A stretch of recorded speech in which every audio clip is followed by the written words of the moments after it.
Thank you, Arctic Acoustic. I love the music. Hey, everybody. Welcome back to Hanging with History, Season 1, That Miracle That Happened, That One Time. This is Episode 17, Tudor England, Christian Charity. We started the last episode talking about how Tudor England had a functioning welfare state. That sounds crazy. People weren't rich enough. And what would be the point of it? So, let's explore. And we'll have Banana 14 joining us just a bit later in the program. He is a significant musical talent. It's kind of interesting how we have this combination of people with great technical as well as musical skills on the program and in the extended family. First, historians have gone into detailed studies of certain localities, villages where records survived. Places where we know who was born there, who married who, when, at what age, what children they have, deaths, and what the parishes spend their money on. When you aggregate enough of this data, you can see some surprising results. And again, while you listen, don't be surprised to learn that England is special yet again. Before we go right into some details, let me start with something controversial. Because you never do that. What, never do controversy? Never say you're going to do one thing and then do another. Oh, I have to do that. I mean, this podcast is about humans, social monkeys, and hobbits. That's what we do. Our knowledge of our own motivations is weak, at times extremely so if you believe the studies. You could say, I can't help my approach. Or you could say, I'm doing a meta-teaching. I could assert one or the other, but you should not believe me. You should form your own judgments after or while listening. All right, that's fine. Money, work, and status. Enough controversy for you? Let's hear what you got. By the time we're talking of the late 15th and early 16th centuries, for Britain and Holland, the elites are fully engaged in improving land, and many are engaged in trade and industry. This is a major contrast with, say, France and Spain, where war and landed estates meant everything, with political administration being the only other acceptable thing for elites to focus their lives on. Louis XIV, for example, recognized this as a problem, something holding his kingdom back, keeping it from improvement as experienced by England and Holland. And everyone noticed that these little countries punched above their weight class on the world stage. Louis had Colbert authorize all nobility to take an interest in ships, goods, and merchandise without being derogated from nobility.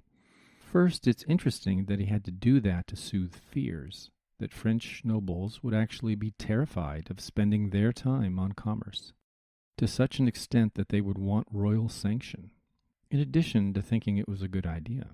But he couldn't actually change the mental toolboxes of the French nobility in that way, thinking in episode 10 terms here. The universal opinion in France was that nobility was not compatible with commerce. By contrast, wealth could be a source of power and status in England and Holland. Wealth all by itself, a source of honor and status. And let's just admit our revulsion to giving status just to money instead of human qualities. I mean, we do it anyway, but feel there's something shallow about it. If shallow is the right word, inappropriate somehow. But you have to give status to people for something. You can't help it. The elephant is in your brain. In France, it's birth, who your grandfather was, and how many men stand willing to do violence at your command. That can't really be right, though. France had a vibrant urban life, mainly run by non-nobles. Isn't that statue, the Burghers of Calais, one of the most famous statues in the world? It is right, though. John Eltzer's book on France at this time observes that status obsession was also a major feature of life for urban non-nobles. French nobility were also important in cities. And common people may get status through achievement in a Balzac, old Goriot sort of way, but it's far below the aristocracy who could muscle in on anything good going on, like the mafia. The Burghers of Calais statue by Rodin comes from a time after France had adopted the miracle in the 19th century, and looked back on an incident from the 100 Years' War, just before the Black Death, when France and England were not as different. Giving the highest status to birth is obviously a bad idea. So making wealth, including earned wealth, which generally comes from meeting the needs of others in a market economy, is a big improvement over birth and capacity for violence. It gives you a better pool of more talented elites to lead and participate in civic life. In fact, it is a common theme on the podcast. Any step, however imperfect and incomplete, in the right direction will make a society far more formidable in areas like industry, commerce, finance, which leads to more formidable in war making. And these positive steps are why Britain wins in the wars to come. So let's take a look at a village called Turling, a prosperous little village growing towards a town kind of place in Essex. There we see a shocking story of geographic mobility. From 1580 to 1699, 75% of the men and 66% of the women in Turling who married there and had at least one child were baptized in some other parish. This is over a 100-year time horizon, so it's not just a weird blip. You get similar results in other studies. Lower class English people left home for better opportunities in a way that did not happen on the continent. This was mobility. This attempted improvement was ordinary. Stop and take in that idea. And this was like 400 years ago? Yeah. And what about other countries? Most people, by far, lived and died a few miles from where they were born. I recall it as different in the United Provinces, but don't have a stat handy. It seems like a huge difference. Pretty colossal.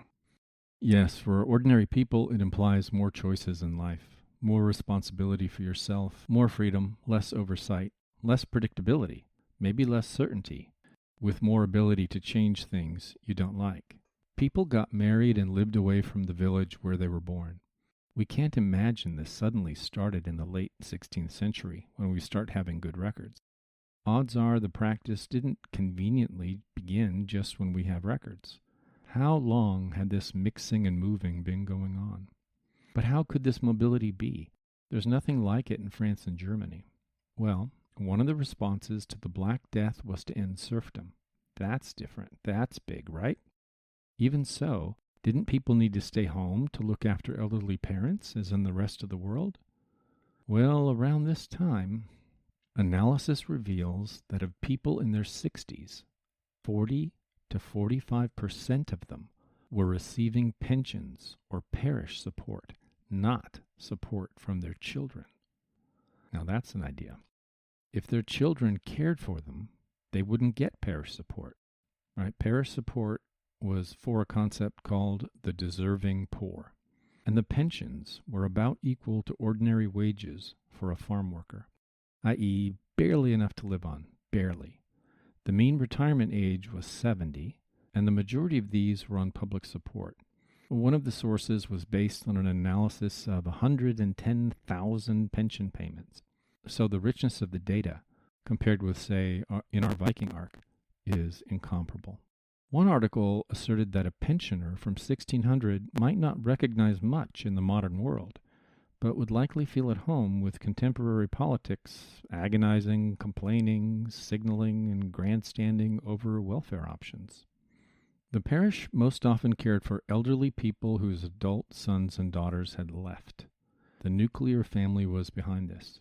Young adults were expected to form their own households wherever they could find work. Sound familiar? It is the same old for the Anglophone world. Same old and more. At the time, it was the prerequisite for sex and child-rearing, so no wonder the impulse to found your own household was so strong. Many children were sent away to work, even children of better-off peasants who were the ones paying for all this welfare, under the practice of, quote, sending out, unquote. And this contributed to extreme geographic mobility. Peter Laslett did some of the pioneering work on this if you want to go deeper. A finer point is that the people who dominated the land did often keep a son at home. The people who were the dominated group, basically everyone 95%, were more likely to move and even slightly more likely to live with their mother's family than their father's. There's also a circularity to the situation. The nuclear family assumptions drive the children to leave and form their own households, right? Everyone wants sex, everyone wants to raise children. That results in the elderly needing more support as they age, and the society, well understanding the underlying causes of the need, provides.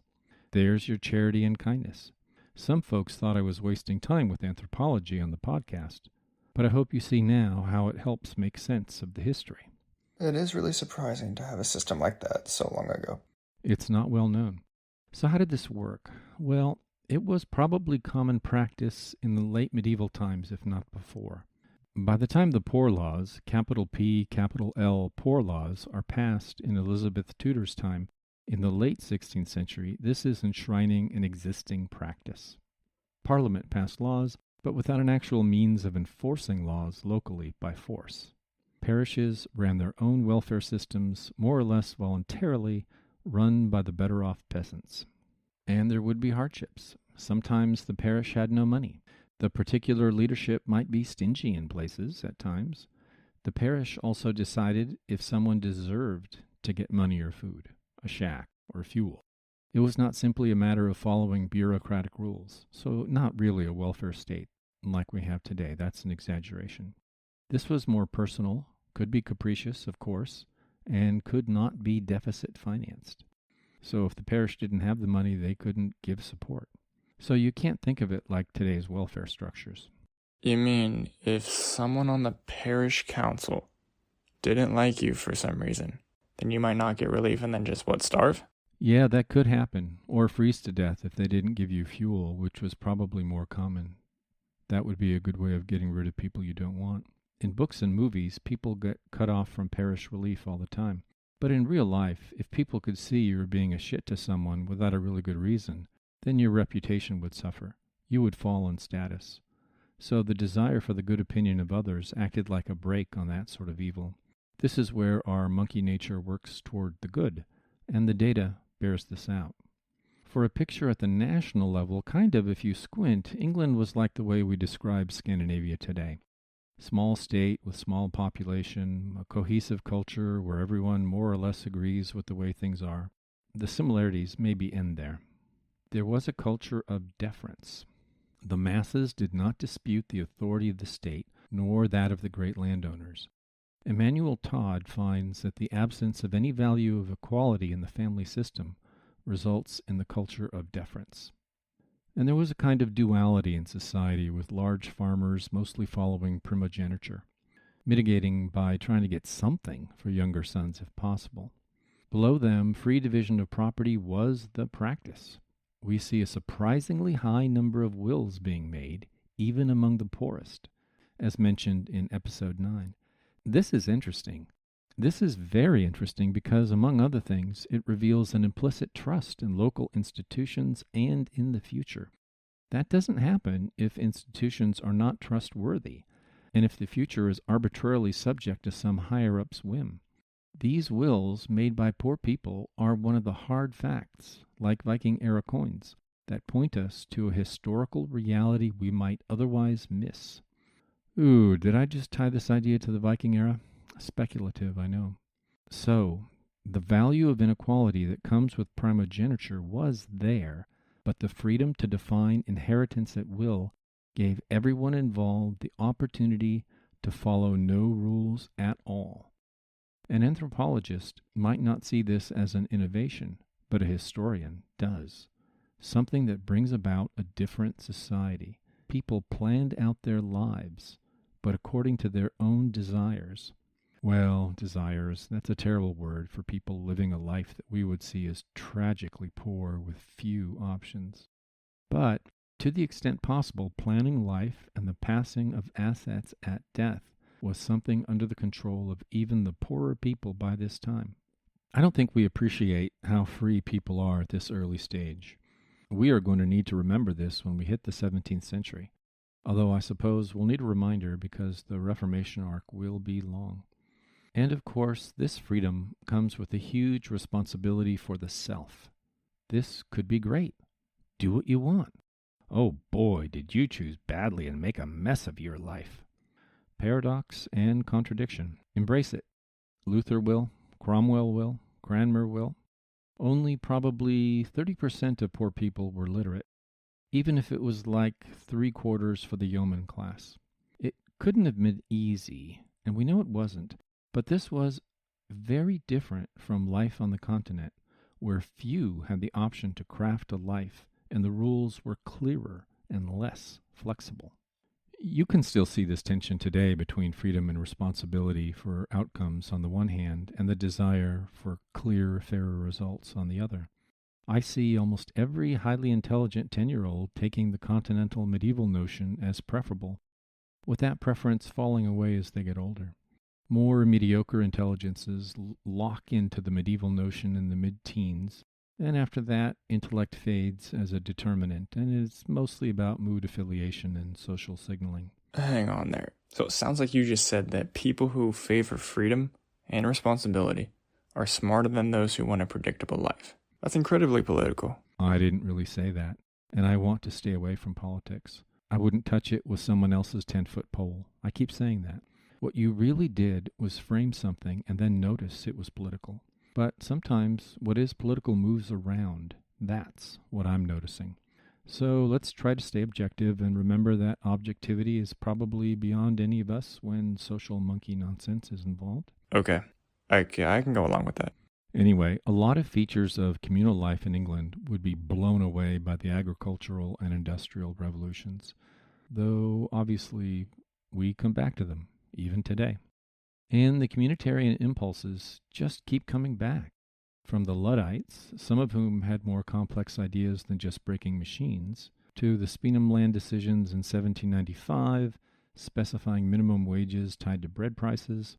So England, as the birthplace of individualistic capitalism, comes out of this older tradition of local trust and reliable operation of law. And you have to ask, is one really possible without the other? Are they two sides of the same coin? Or is this simply another expression of the idea that love as a dominant principle puts up guardrails we don't easily hop over? Ooh, I just argued that Christian love was an important part of this. Even framing the question is difficult. One listener might be very sensitive to the idea of negative valences with the words individualistic capitalism. Another might hear a trumpet call to the best within us, to use a Randian phrase. It's up to you, but I think we needed this background, a little Hobbit grounding before we move on next week into a 3-episode arc on the agricultural revolution. Get your wellies ready after Conversations with Cami. And thanks, Banana14, for coming on the program. I really appreciate it. And everyone, please continue to leave your positive reviews on iTunes, Apple Podcasts, and Spotify. I really appreciate it.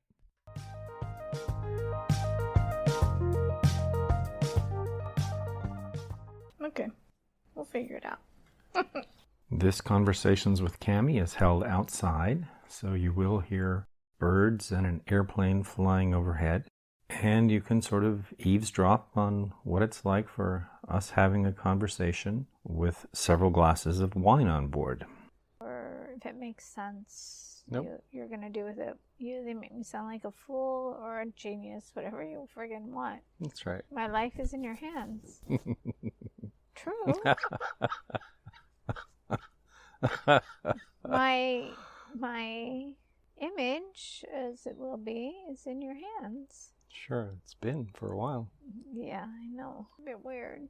So, Cami, what do you think of episode 17 and Banana14's first debut on the program? I think Banana14 was excellent, and I think you should invite Banana14 back again. Yeah.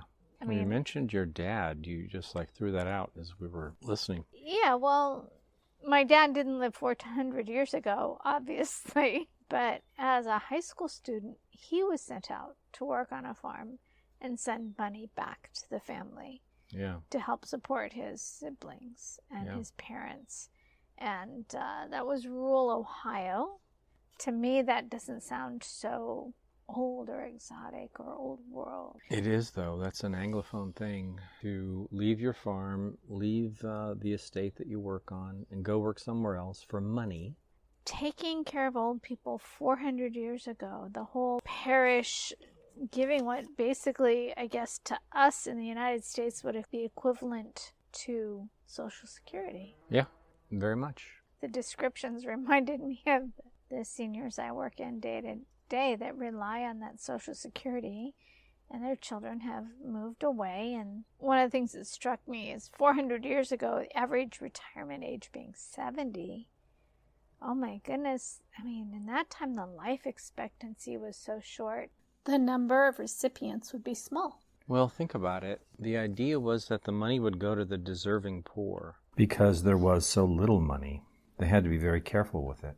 Because it's not like deficit finance money today where it's just coming from some ill-defined future. We're stealing the money from our children or our grandchildren or great-grandchildren, or maybe, a further future than that. They had to be paid for on a cash-as-you-go basis.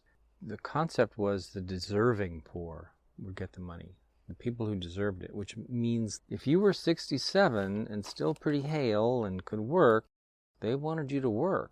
And if you couldn't work the whole year, well, you could work part of it. Maybe you work a little here and there. You would do as much as you can. And if you didn't, well, then, you might not get the parish pension. I've met some very inspirational people, the Rosie the Riveters. Oh, yeah. In Richmond that I met, women who were spunky even in their 90s, that I had the pleasure of getting to know. Their waning years simply ran out of money and needed assistance. Sure.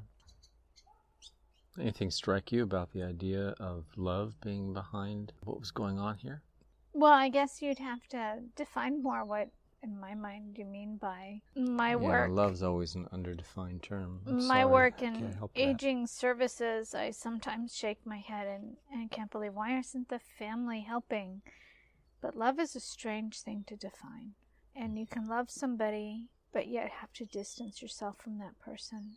And that's just something that needs to be, in my mind, respected, because you don't know the years and years of history involved. Makes sense, yeah. So love is a hard thing to define. Sometimes love means letting go. Well, we're talking about people who are kind of well off, putting out the extra pennies that they have, supporting people in their local area, their parish, who don't otherwise have any support, who would freeze to death in the winter or starve to death in the spring.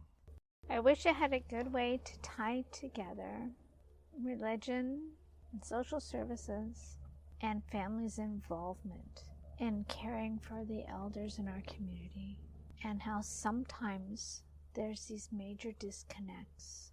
And the social services sometimes have to step in and make sure the senior is at least cared for in basic means. In the times you're talking about, 400 years ago, which is very different from now in some ways. But isn't it very surprising to you that this was going on 400 years ago? But surprisingly the same. It's just a different social service structure. It's the parish instead of the government. In the government we have now, there's no picking and choosing. Now it's much more just economically based. What's their income? What programs do they qualify for? The same being, the families moved away for that nuclear family to search for a job, which we see here in our day and time now. Totally, yeah. Totally. I moved away from my family and to take that better job. Everyone does. And that leaves that aging person more at the mercy of and dependent on others. Mm-hmm. Thank you. Good. Thank you.